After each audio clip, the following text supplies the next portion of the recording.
Okay, first name is Tom, last name is Piranio, spelled P as in Paul, I-R-A-N-I-O. I'm a CALFIRE spokesman. What's the latest with this fire? Currently we have 200 acres that have been burned. We have several hundred firefighters throughout Southern California responding to this incident.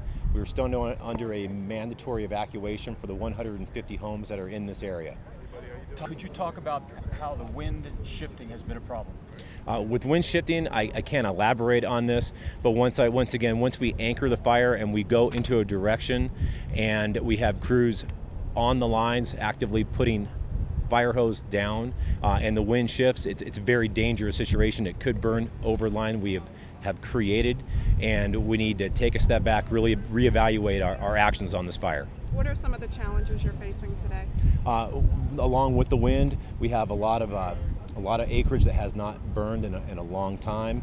We've had 3 or 4 fires throughout the county and throughout Southern California this weekend, so our resources, we're working well, and we're working at putting a line around this fire. What containment are you at right now? We are at 0 containment right now, working actively on getting a hold of this fire.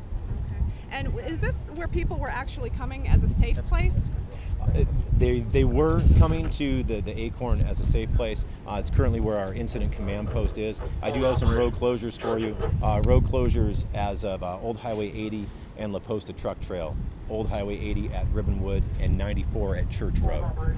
So people were evacuating here, but yet we saw this whole area in front of here up in flames. Did they leave, or where?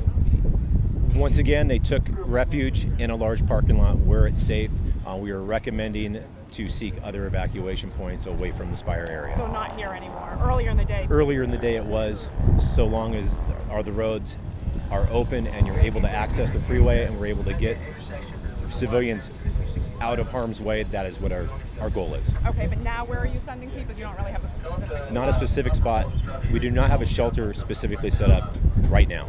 Okay. And do you anticipate this will be under control soon? Or? I have no control time for you. It's very early on in the incident. I'm learning as much knowledge as I'm giving you right now. Okay.